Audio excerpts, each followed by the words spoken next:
Magandang araw mga kasabong. Andito po ako kasama ang isa sa legend ng Philippine Sabong, si Kuya Jerry Escalona. So si Kuya Jerry Escalona po, inaragaluhan niya po kami ng Johnny Bishop Kelso. So, thank you very much po din, Kuya Jerry. And also, andito po tayo sa Cavite Coliseum upang tignan po, itour tayo ni Kuya Jerry sa mga nagaganap na renovation po ngayon dito. So, Kuya Jerry, sa tingin nyo, kailan po ba matatapos yung renovation ng Cavite Coliseum? Meron kaming soft opening sa November 29. Tapos ang grand opening is December 4 and December 6, no? Hopefully matapos siya ng mga mid of November. Kung hindi man totally tapos yan, nasa 90%, 85 to 90% yan. Ano yan, magagamit na natin. Yan.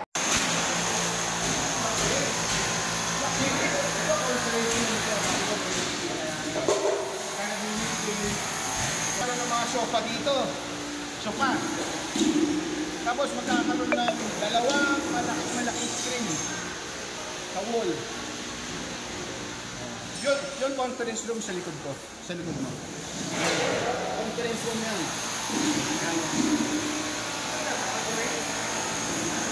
Ito, personal namin ito.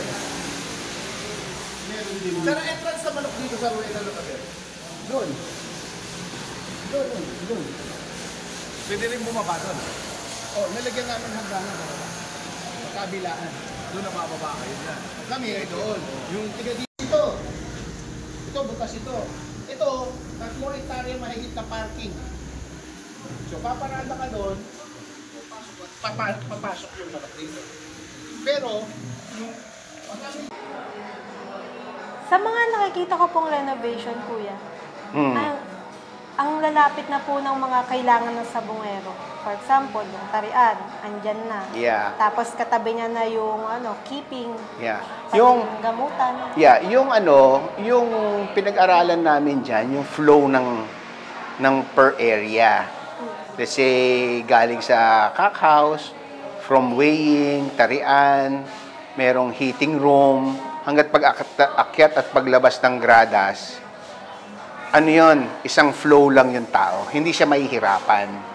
Tapos, pagkatapos ng laban, pagbaba mo, nandun na sa tabi agad yung gamutan. May mga cubicle doon ng gamutan. So, ano yan? As far as I'm concerned, yung grupo is concerned, very convenient. Tsaka maluwag, spacious, pati mga hallway. Yan. Kuya Jerry, ang ganda na kasi ng nakikita ko sa Cavite Coliseum. May plano po ba kayong lagay ng bayad sa pinto or open gate pa rin po tayo? Sa ngayon, open yan. Open, walang bayad sa pinto, ganon. Ano yan? We will see as we go along.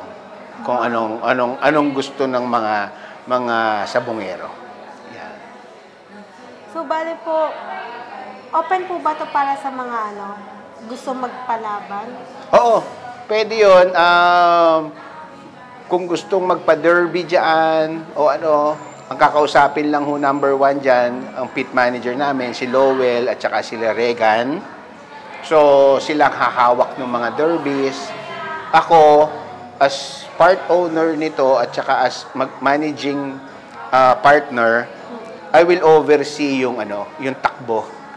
Pero as far as yung sa pit management, lahat yan, from timbangan, submission ng weight, sentensyador, listador, kahera, sila Lowell at saka si Regan lahat. Ang isa sa mga plano ko, pagka, umandar na, medyo maganda-ganda na nga, na medyo stable na ng konti. Ang susunod na gagawin ko, maghintay lang po kayo. Magtatayo ako ng grupo dito sa Cavite Coliseum. Actually, pangalan na ako eh. It's going to be a limited group. Ano to? Magmamanok ito, breeder ito. Hindi ito manunugal. Breeder lang. Gusto kong gayahin yung ginawa namin sa NCA noon at yung ginawa namin sa LGBA. Okay. Ang pangalan sana nung gagawin ko, depende na lang kung mag-i-evolve, no? Southern Luzon Breeders Association. Game Fowl Breeders Association. Okay. ang gusto ko, makabuo ako at least 100 na matibay na breeder. When I say, I emphasize on matibay, yung totoong breeder. Consistent. Not really consistent. Totoong breeder. Ano ibig sabihin totoong breeder? Meron kang isang hektarya na farm, meron kang 200 hanggang 300 na production na TP, puno.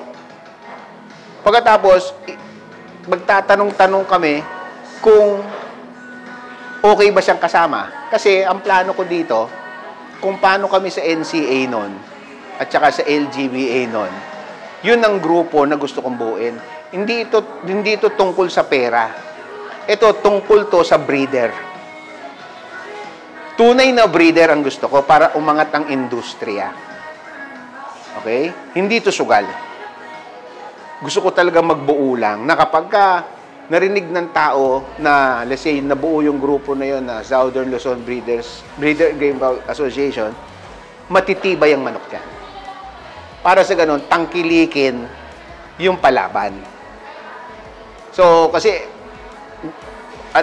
gusto ko ma-experience nung mga bago or yung mga dating nagbe-breed kung ano yung na-experience ko noon.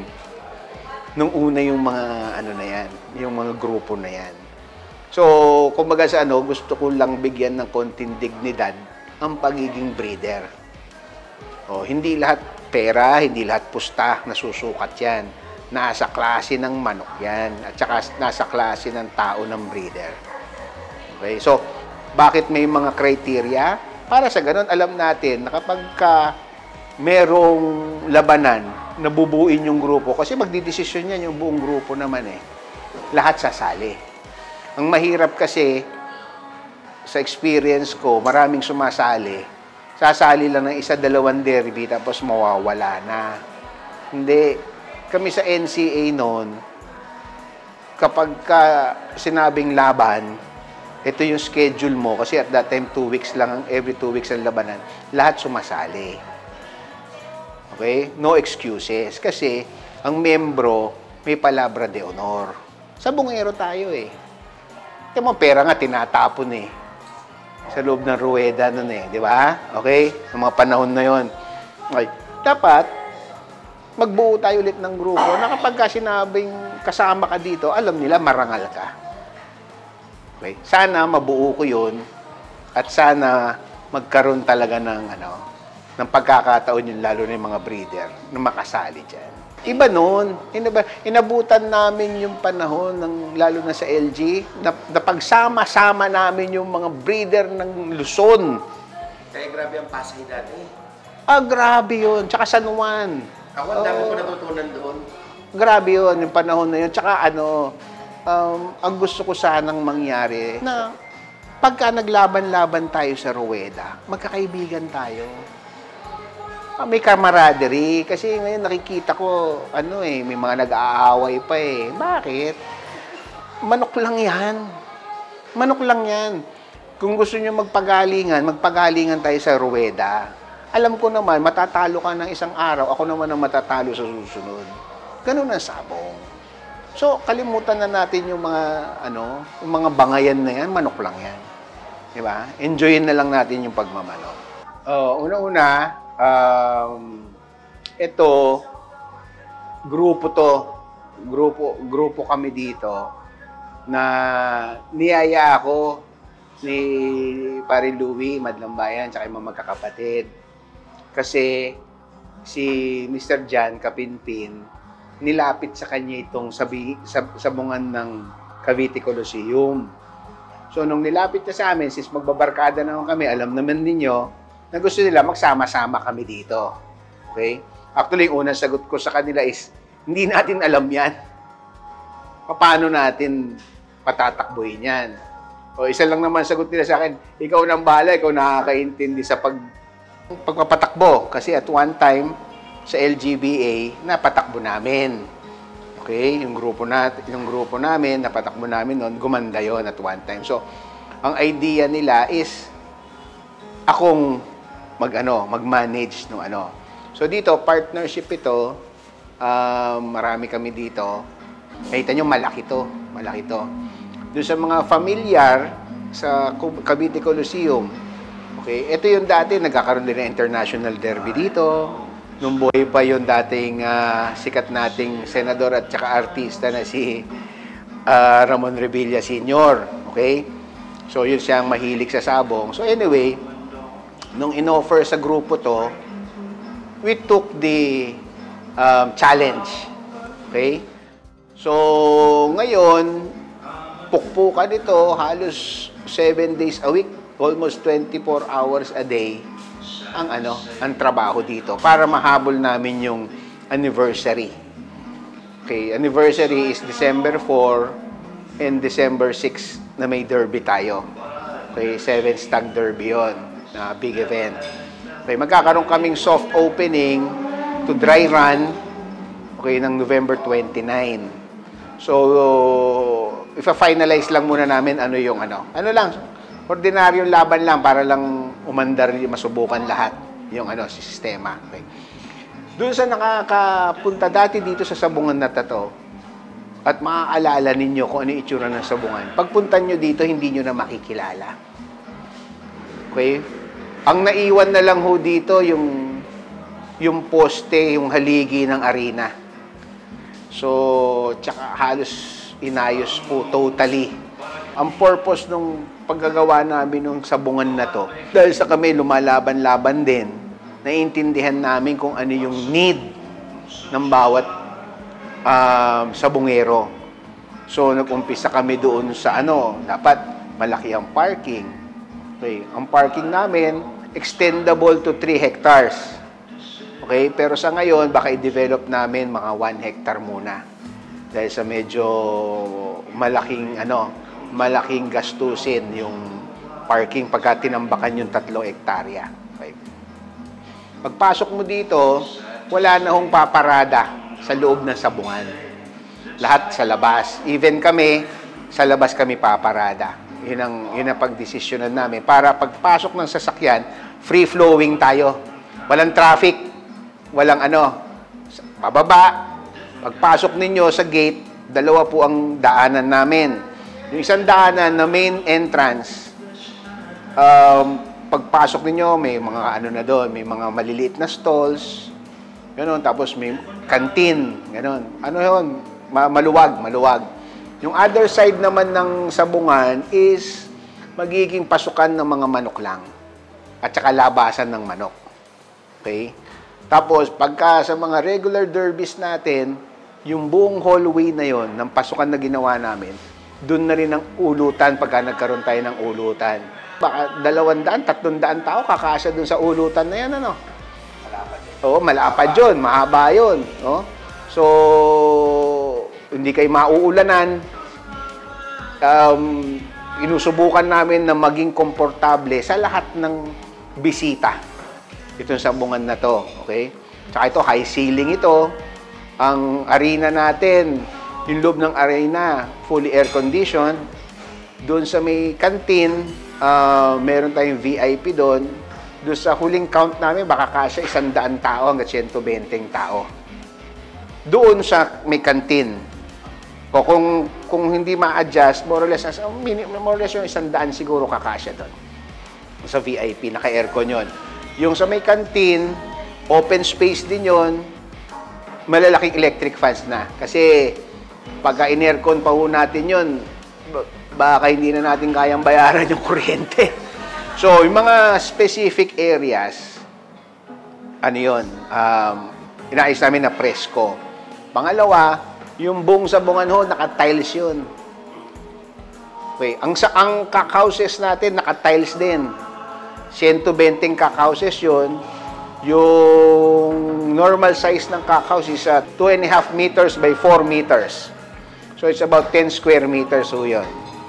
So, maluwag. Kahit na 7-8 manok, kakasya dun. Tapos lahat yun, naka-split type ho na aircon yun. Tapos meron tayong, kanina pinasukat ko na, meron tayong lalagay na lagayan ng mga patuka, tangkal. So, hindi yung kami papayag na lalagay yung mga manok sa hallway. Gusto namin malinis, saka hindi mangangamoy manok yung yung mga gilid-gilid. No? So, kung makikita mo ito, pipilitin namin na maging maayos yung sabungan. Tapos, ang VIP po namin, maliban doon sa may kantin, may VIP doon sa loob ng sabungan. No? So, meron pa akong pinagawa outside ng sabungan na VVVVIP. Yun yung mga exclusive ho yun doon sa mga bisita na medyo ayaw sa magulo, ayaw sa maingay. Yon. So, 3 VIP po yan. Yung isang VVVIP, bubuksan lang yun kapag ang mga big events lang yan. Okay. Yun dito sa harapan, yung nakita mo, Roderick, ano yan? 22 yun na malalaki. Kasi meron tayong mga iniimbita.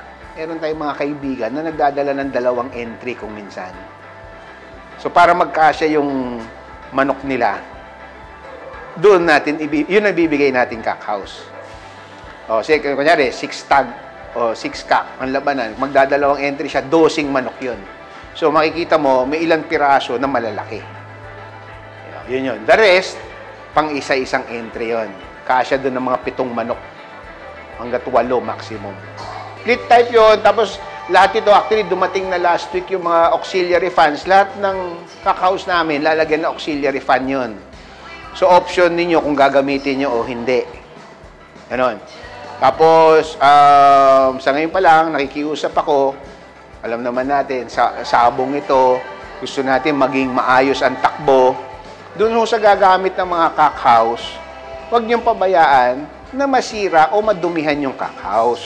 Yun ang pinakikiusap namin. So, normal naman na may mangyayari dyan na hindi pero wag naman sadyain, no? Na, let's say, sinindi nyo yung auxiliary fan.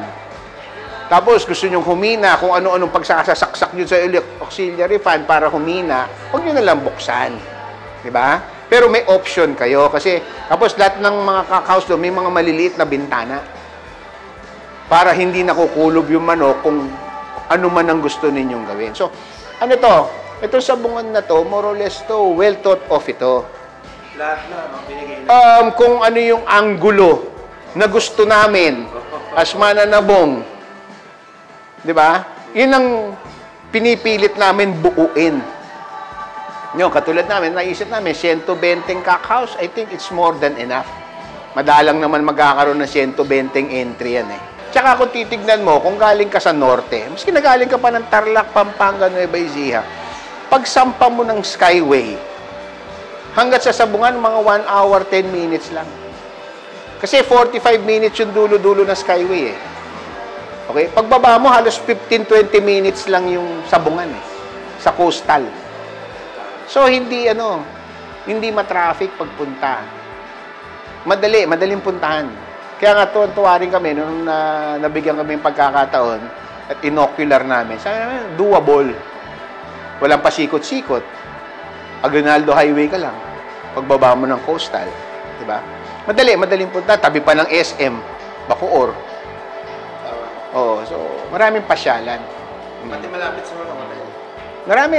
Madali. Tsaka kung katulad niyan, sa ang farm mo nasa Cavite, Laguna, Batangas, ang daling puntahan. Pero Jerry, pwede bang i-invite mo na lang sila para pumunta sa Cavite Coliseum? Kasi nakikita ko yung Cavite Coliseum, katabi lang siya ng highway. So, napaka-accessible niya. Correct. Kung may sasakyan ka man o wala. Kung wala kang sasakyan, pwede ka mag-minibus, mag-jeep, tapos lalakarin mo na lang paloob. Yeah. Actually, itong sabungan ng Cavite Coliseum, sa imbita na nakakapasyal, ito malapit ito sa Bacoor, Cavite, SM. So, a few hundred meters away lang siya, no? So, napaka-accessible na to. Tapos, pwede ka pa magpasyal, pwede ka mag-mall. Tapos, it's almost along the highway. Merong Max at saka Starbucks sa tabi. So, marami. Pwede talagang maging pasyalan siya. So, sa November 29, soft opening namin. Subukan po niyong pumasyal. Tapos, sa grand opening namin sa December 4 at saka December 6, sana makapasyal din kayo. At yun, makikita nyo karamihan ng mga iniidolo ninyo na magmamanok. doon sa grand opening namin. Okay? Thank you Okay? po, Kuya Jerry. Sige. Okay, thank you.